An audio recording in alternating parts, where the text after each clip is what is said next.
अच्छा स्टूडेंट, हमने ये किरचॉफ वोल्टेज रूल अप्लाई करना है व्हीटस्टोन ब्रिज पे। हमने 3 लूप चूज़ किए हैं इसके, एक I1, ठीक है, एक I2 और ये I3। यहाँ पे ये जो है ये I1 इस लूप में फ़्लो कर रही है करंट एंटी क्लॉकवाइज। अगर इसमें हमने लिया है ABDA, ये एक लूप है, ठीक है। BCDB जो है ये दूसरा लूप है, और यहाँ पे ACDA ये जो हमारे पास थर्ड जो है ADCA जो है ये हमारे पास थर्ड लूप है, ठीक।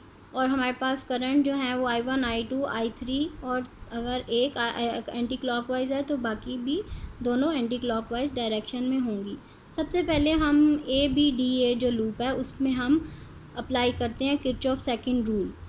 अब देखें यहाँ पे ये पॉजिटिव है बैटरी, ये नेगेटिव है, ठीक है। करंट जो है वो एंटी क्लॉकवाइज डायरेक्शन में फ़्लो हो रही है। एंटी क्लॉकवाइज डायरेक्शन में करंट फ़्लो हो रही है, तो ये हमारे पास हमने ये क्या रूल पढ़ा है कि रेजिस्टेंस ट्रेवर्स कर रही है इन द डायरेक्शन ऑफ करंट, तो पोटेंशियल चेंज नेगेटिव है। सबसे पहले ये R1 जो रेजिस्टेंस है इसको हम देख रहे हैं कि यहाँ पे पोटेंशियल की जो हमने potential change equal to zero करना है ना। जितनी भी पोटेंशियल चेंजेस आ रही हैं इस लूप में उन सब का सम करके उसको इक्वल टू ज़ीरो करना है according to Kirchhoff second rule. सबसे पहले ये वाली रेजिस्टेंस R1, यहाँ पे करंट फ़्लो हो रही है I1, ठीक है। It is in the direction of current, so we will put negative sign with it, ठीक है। अब सेकंड नंबर पे हमारे पास अब इस तरह से करंट फ्लो हो रही है। अब आ रहा है हमारे पास R3 जब फ्लो हो रहा है तो यहाँ पे I3 भी है, ठीक है। तो I3 जो है हमने ये देखा था लास्ट टाइम जब हमने एग्जाम्पल डिस्कस की थी, उसकी लूप इक्वेशन हमने सर्किट की देखी थी। तो अगर एक करंट जिसको हम लूप को हम चूज़ किया है हमने कैलकुलेट करने के लिए, वो I1 है, और दूसरा लूप जो है वो भी उसकी भी करंट फ़्लो हो रही है यहाँ से, तो वो I3 है। तो जो हम चूज़ कर रहे हैं लूप उसको पॉजिटिव लेंगे, दूसरे को नेगेटिव रखेंगे। इसको हमने I1 को पॉजिटिव रखा है, ठीक है, और I3 जो है वो नेगेटिव है, ठीक है। इसका मतलब क्या हो गया, I1 माइनस I3 और इंटू R3। ये तो करंट हो गई ना, करंट क्योंकि एक इस डायरेक्शन में आ रही है और ये वाली जो है वो इस डायरेक्शन में जा रही है, ठीक है। ये वाली जो करंट है ये हमारे पास पॉजिटिव होगी I1, और I3 जो है वो नेगेटिव होगी।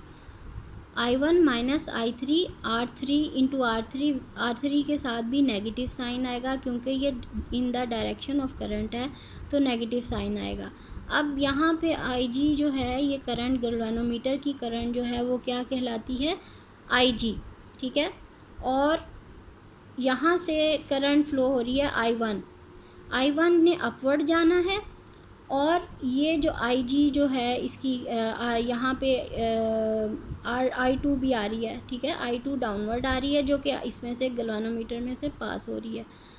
I2 डाउनवर्ड डायरेक्शन में आ रही है और I1 जो है वो अपवर्ड। और क्योंकि हमने फ़र्स्ट लूप चूज़ किया है तो इसको पॉजिटिव लेंगे जिसको कैलकुलेट कर रहे हैं, दूसरे की करंट को नेगेटिव। तो I1 positive I2 negative into RG, जो रेजिस्टेंस गैल्वेनोमीटर की है वो RG है, और नेगेटिव साइन इसके साथ फिर आएगा, again negative sign because it is in direction of current. तो स्टूडेंट ये देखें ये तीनों इक्वेशंस बन गई हमारे पास, I1 R1 with negative sign, इस रेजिस्टेंस के साथ भी नेगेटिव आएगा, minus I1 minus I2 into RG, इसके साथ भी negative, minus I1 minus I3 into R3, इसके साथ भी नेगेटिव, इक्वल टू ज़ीरो। ये सारी की सारी हमारे पास जितनी भी पोटेंशियल चेंजेस आ रही हैं उन सारों को सम करके इक्वल टू ज़ीरो कर दिया। ये वाले हमारे पास 13.23 ये इक्वेशन आ गई। ये हमारे पास किरचॉफ सेकंड रूल के अकॉर्डिंगली हमने ये इक्वेशन बना ली, ठीक है, ये इस लूप के लिए। अब दूसरा लूप लेते हैं। दूसरा लूप हमारे पास BCDB ये वाला जो लूप है, इसके अकॉर्डिंगली हम देखते हैं यहाँ पे किरचॉफ सेकंड रूल अप्लाई करते हैं और हम देखेंगे कि यहाँ पे सबसे पहले ये जो R2 है, यहाँ पे रेजिस्टेंस के अकॉर्डिंगली जो करंट फ्लो हो रही है उसको देखेंगे।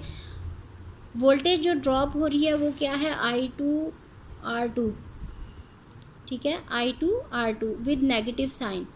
अगेन इसके साथ नेगेटिव साइन आया because it is in the direction of current, it ट्रेवर्स in the direction of current.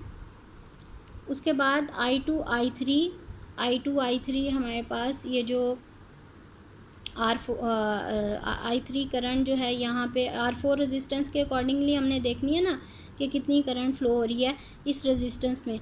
तो वो हमारे पास ये देखें स्टूडेंट, ये जो एंटी क्लॉकवाइज डायरेक्शन में करंट फ्लो हो रही है ये इस डायरेक्शन में होगी, ठीक है, और ये इस डायरेक्शन में होगी I3 करंट। I2 जो है क्योंकि हम उसको सॉल्व कर रहे हैं, उसको पॉजिटिव लेंगे और इसको नेगेटिव लेंगे। I2 positive, I3 negative, into I2 minus I3 into R4, I2 minus I3 into R4 with negative sign, ठीक है, नेगेटिव साइन इसके साथ आएगा because it is in the direction of current. अब हमारे पास आ गया है वही गलवानोमीटर, RG रेजिस्टेंस गलवानोमीटर की है। अब यहाँ पे भी आप देखें कि ये I2 डाउनवर्ड आ रहा है और ये I1 अपवर्ड जा रहा है, लेकिन हम क्योंकि इसको सॉल्व कर रहे हैं I2 वाले लूप को, तो अब इसको पॉजिटिव लेंगे और I1 को नेगेटिव लेंगे। ये क्या आ जाएगा, I2 minus I1 into RG is equals to 0। अब ये भी क्योंकि in the direction of current है तो ये वैल्यू क्या आ जाएगी, विद नेगेटिव साइन। और ये जितनी भी पोटेंशियल चेंजेस आ रही हैं ये सारों का सम अप करके ज़ीरो के इक्वल कर देंगे। ये दूसरी लूप इक्वेशन बन गई, ठीक हो गया। ये एक फर्स्ट है और ये सेकंड हो गई। अब देखेंगे करंट फ्लो जो कर रही है गलवानोमीटर में वो ज़ीरो होगी अगर हमारे पास, हमने कहा है कि बैलेंसिंग कंडीशन आनी चाहिए। बैलेंसिंग कंडीशन का मतलब है कि I1 minus I2 equal to 0। Current flow जब इसके अंदर गलवानोमीटर में ज़ीरो डिफ्लेक्शन शो होगी, कब होगी, जब दोनों करंट बैलेंस हो जाएंगी, I1 और I2। जब ये ज़ीरो हो जाएंगी या I1 I2 के इक्वल हो जाएगी तो ये कंडीशन बैलेंसिंग कंडीशन है। ये बहुत ज़रूरी है बैलेंसिंग कंडीशन, क्योंकि इसी कंडीशन पे हमने अननोन रेजिस्टेंस फाइंड आउट करनी है, ठीक है। अब हम क्या करेंगे, हम I1 और I2 को इक्वल पुट कर देंगे इस इक्वेशन में और इस इक्वेशन में, ठीक है। तो जहाँ I1 और I2 है वो वाली इक्वेशन ख़त्म होगी, ये भी ज़ीरो हो गई, ये वाली भी ज़ीरो हो गई, दोनों ज़ीरो हो गई।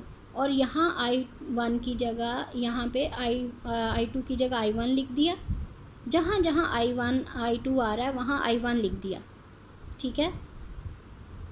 तो हमारे पास ये इक्वेशन जो रिड्यूस हो जाएगी, स्टूडेंट देखें कि यहाँ पे जहाँ जहाँ हमारे पास I2 आ रहा है उसकी जगह I1 लिख दिया। I1 तो यहाँ पे है, ठीक है, जहाँ I2 आ रहा है उसकी जगह हम I1 लिख देंगे। यहाँ I2 की जगह I1, यहाँ पे I2 की जगह I1, ठीक है, ये I2 की जगह I1, तो ये ज़ीरो हो जाएगी, ये भी ज़ीरो हो जाएगी, ये दोनों कैंसिल आउट हो जाएंगी। और ये क्योंकि I1 माइनस I3 था तो इसके अकॉर्डिंगली ये भी I2 माइनस I3 की बजाय I1 माइनस I3 हो गई इक्वेशन। इसका मतलब है ये दोनों भी आपस में सेम हो गई वैल्यूज़, और ये दोनों भी सेम हो गई I1 R1 और I1 R2। जहाँ जहाँ I2 है उसको I1 कह दिया हमने, तो ये इक्वेशन रिड्यूस होके हमारे पास इस फॉर्म में आ जाएगी। ये वाली इक्वेशन रिड्यूस होके, क्योंकि ये तो ज़ीरो हो गई सेंटर वाली, और ये वाली इक्वेशन हमारे पास I1 R1, ये इक्वेशन दूसरी साइड पे चली जाएगी, नेगेटिव दूसरी साइड पे जाके पॉजिटिव हो जाएगा, I1 minus I3 into R3। और ये जो है ये भी हमारे पास ये वाली इक्वेशन ज़ीरो हो जाएगी, और ये वाली जो R4 वाली इक्वेशन है दूसरी साइड पे चली जाएगी। I2 की जगह I1 लिख दिया माइनस I1 R2, और इसकी जगह भी हमने I1 minus I3 into R4 लिख दिया, ठीक है। ये I2 को I1 कर लें, अगर आपके ये बुक में I2 दिया हुआ है तो उसको I1 लिख दें। अब हम क्या करेंगे, इन दोनों इक्वेशन को 13.25 और 13.26 इन दोनों इक्वेशन को डिवाइड कर देंगे।